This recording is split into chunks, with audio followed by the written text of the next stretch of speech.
రాజేంద్ర నగర్లో బుమరక్ దౌలా అని నిజాం సర్కార్లో ఉన్న గొప్ప చెరువును ఆక్రమించుకుంటే ఆక్రమణలు తొలగించి ఈరోజు పునరుద్ధరించడం. ఈ ప్రాంత యువకులు రాజేంద్ర నగర్ వైపు పోయినప్పుడు బుమరక్ దౌలా చెరువు ఎట్లా అభివృద్ధి చెందిందో చూడండి. కుక్కట్పల్లిలో నల్ల చెరువు చూడండి, హైటెక్ సిటీ దగ్గర తుమ్మిడికుంట చూడండి, లేకపోతే సున్నం చెరువును చూడండి. అంతెందుకు మా హనుమంతన్న 50 ఏళ్ళు కొట్లాడిండు బతుకమ్మ కుంట ఆక్రమణలు తొలగించమని. ఇవాళ అంబర్పేటలో ఉన్న బతుకమ్మ కుంటకు పోయి చూడండి అక్కల్లారా, దాని పేరే బతుకమ్మ కుంట.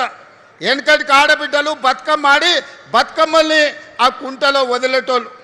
బీఆర్ఎస్ నాయకులు అంబర్పేట ఇన్ఛార్జ్ ఎట్ల సుధాకర్ రెడ్డి అని ఆ బతుకమ్మ కుంట 15 ఎకరాలు కబ్జా పెట్టుకొని కేసీఆర్ వచ్చినప్పుడు హెలికాప్టర్లో గులాబీ పూలు జల్లిండని ఆ 15 ఎకరాల బతుకమ్మ కుంట ఆ ఎడ్ల సుధాకర్ అన్నట్టు ఆయనకు రాసిచ్చిండు.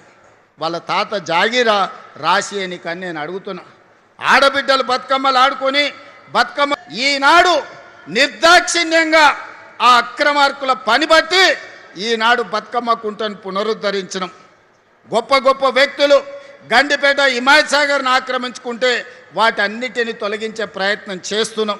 ఇవన్నీ మా కోసం కాదు, ఇవన్నీ భవిష్యత్ తరాల కోసం.